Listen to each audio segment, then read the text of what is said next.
குழந்தைகிட்ட இருந்து முட்டாய் திருடி தின்னா நான் என்ன பெரிய பாவம் பண்ணுவேனா அப்படின்னு யோசிக்கிற நிறைய மனுஷங்க இந்த உலகத்தில் இருக்காங்க. அதாவது நான் செஞ்சது சின்ன தப்பு, நான் ஒன்றும் பெரிய தப்பெல்லாம் செய்யலை அப்படின்னு சொல்லி தவனோட தவறுகள் என்னன்னே புரிஞ்சுக்காம அதை ஒரு சின்ன தப்பு சின்ன தப்புன்னு ஒதுக்கி வச்சுட்டு நான் நல்லவன் விஷத்தில் அலையிறாங்க. அப்படி இருக்கிறதுனால அவங்க நல்லவங்க ஆகிடுவாங்களா? இப்படி தான் ஒரு 2 மனுஷங்க இறந்து போயிடுறாங்க. இறந்து போனால் கடல் முன்னாடி போய் நின்றுட்டு ஒருத்தர், நான் ரொம்ப பெரிய பாவம் பண்ணியிருக்கேன், என்னால் உங்ககிட்ட அதை சொல்லக்கூட எனக்கு தைரியம் இல்லை, நான் செஞ்ச தப்பு தான், என்னை மன்னிச்சுக்கோங்க கடவுளே, எனக்கு பெரிய தண்டனையை எதுவும் கொடுத்துடாதீங்க அப்படின்னு சொல்லிட்டு மனம் வருந்தி அழுது கடவுள் முன்னாடி நிற்கிறார். இன்னொருத்தர், நான் ஒன்றும் பெரிய பெரிய தப்பெல்லாம் பண்ணலை, சின்னதாக பொய் சொன்னேன், திருடினேன், அவ்வளோதான், வேறு எந்த தப்பும் நான் பண்ணலை அப்படின்னு சொல்லிட்டு சின்ன சின்ன தவறுகள் தான் பண்ணேன்னு சொல்லிட்டு ஒரு கில்ட்டி ஃபீலே இல்லாமல் கடவுள் முன்னாடி நிம்மதியாக நின்றுட்டு இருந்திருக்காரு. கடவுள் உடனே, சரி ஓகே, உங்கள் 2 பேருக்கும் ஒரு டெஸ்ட் வைக்கேன், நீங்கள் அந்த டெஸ்ட்டில் பாஸ் ஆகிட்டீங்கன்னா அதுக்கேற்ற மாதிரி உங்களுக்கு நான் தண்டனை கொடுக்கேன் அப்படின்னு ஒத்துக்கிறாரு. அது என்ன டெஸ்ட்டுன்னு பார்த்தீங்கன்னா, இந்த குட்டி குட்டி தப்பாக பண்ணேன்னு சொன்னார் பார்த்தீங்களா, அவர் கையில் ஒரு சாக்கு பையவும் பெரிய தப்பாக பண்ணேன்னு சொன்னவர்கிட்ட ஒரு சாக்கு பையும் கொடுத்துட்டு, பெரிய தப்பு பண்ணவரை நல்லா ஒரு பெரிய கல்லை நீ தூக்கி இந்த சாக்கில் கொண்டு வா அப்படின்னு சொல்லி சொல்கிறார். நீ குட்டி குட்டி தப்பு தானே பண்ண, குட்டி குட்டி கல்லாக இந்த சாக்கு நிறையா கொண்டு வா அப்படின்னு சொல்லிட்டு கடவுள் சொல்கிறார். சரின்னு சொல்லிட்டு 2 பேரும் பறக்கிட்டு வராங்க. ஒரு ஸ்டேஜில் பை நிறைஞ்சிட்டு 2 பேராலையுமே தூக்க முடியல. அப்போ கடவுளை பார்க்குறாங்க. இப்போ என்னப்பா 2 பேராலையுமே தூக்க முடியலையா, நீ சின்ன தப்பு தானே பண்ண, உன்னால் ஏன் தூக்க முடியல அப்படின்னு சொல்லி சிரிச்சுக்கிட்டே கேட்டாராம். நீ சின்ன தப்பு செஞ்ச பெரிய தப்பு செஞ்ச அப்படியெல்லாம் நான் பார்க்க முடியாது, நீ செஞ்ச தப்புக்கான தண்டனையை நீ அனுபவிச்சே தருவேன்.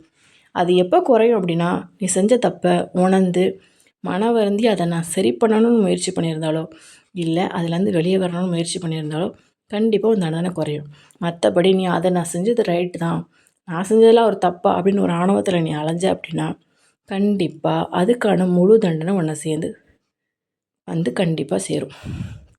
நிறைய பேர் நினைக்கிறீங்க, நம்ம ஒரு தப்பு பண்ணாமல் நிறைய கஷ்டப்பட்டுட்ருக்கோம், தப்பு பண்ணாமல் சந்தோஷமாக வாழ்கிறான். ஒரே ஒரு விஷயத்த மட்டும் புரிஞ்சுக்கோங்க, தப்பு பண்ணவனோட தண்டனை இந்த நிமிஷம் தள்ளி வைக்கப்பட்டிருக்கு, அவ்வளோதானே தவிர அவனுக்கு தண்டனையே கிடையாது அப்படிங்கிற ஒரு விஷயம் கிடையாது.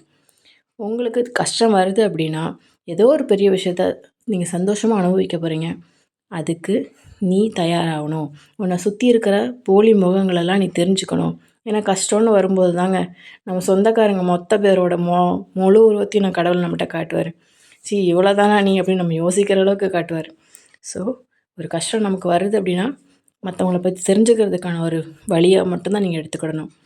ஒருத்தன் தப்பு பண்ணிவிட்டு சந்தோஷமாக இருக்கான் அப்படின்னா அவனுக்கான தண்டனை ரொம்ப பெருசாக ஒன்று காத்துக்கிட்டு இருக்கு.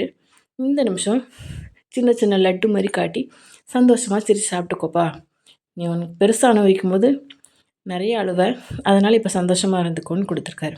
ஸோ நீங்கள் அதை பார்த்துலாம் ரொம்ப கஷ்டப்பட வேண்டாம். அவங்களுக்கான தண்டனை எழுதப்பட்டாச்சு, கண்டிப்பாக அனுபவிப்பாங்க. உங்கள் கண்ணு முன்னாடியே அனுபவிப்பாங்க. உங்களை அள வச்ச ஒவ்வொரு தொழியாக கண்ணீருக்கும் கண்டிப்பாக உங்கள் கண்ணு முன்னாடியே அவங்க அனுபவிப்பாங்க. நீங்கள் அதை பார்த்து சந்தோஷம்லாம் நீங்கள் பட மாட்டீங்க, ஆனால் உங்களுக்குன்னு ஒரு நிம்மதி கிடைக்கும்ல. அதே நல்லவங்களாக இருக்கிறவங்களுக்கு ஒரு கெட்ட பழக்கம் என்னென்னா, நம்ம தப்பு செஞ்சவங்களுக்கு கெட்டது நடந்தாலும் ஒரு நிமிஷம் சந்தோஷப்பட்டாலும் அடுத்த செகண்ட் ஐயோ இவ்வளோ கஷ்டப்படுறாங்களேன்னு உள்ளுக்குள்ளே ஒரு கஷ்டப்படுவாங்க. இது நம்மளோட தலையெழுத்துங்க, நம்ம குணத்தை யாராலையும் மாற்ற முடியாது. ஸோ அவங்களுக்கான தண்டனை தள்ளி போட்டிருக்கு, கிடைக்கும்போது அது உங்கள் கண்ணு முன்னாடியே கிடைக்கும்போது நீங்கள் ஃபஸ்ட்டு பட்ட கஷ்டத்துக்கான நிவாரணத்தையாக நினச்சிக்கோங்க. அவ்வளோதான், வேறு எதை பற்றியும் கவலைப்படாதீங்க, எல்லாமே நல்லபடியாக நடக்கும். தப்பு செஞ்சவன் கண்டிப்பாக தண்ணியை குடிச்சு தாங்க ஆகணும். அதனால் நீங்கள் எதுவுமே கவலைப்படாமல் நிம்மதியாக உங்கள் வாழ்க்கையை வாழுங்க. புரிஞ்சிருக்கும்னு நினைக்கிறேன். Take care.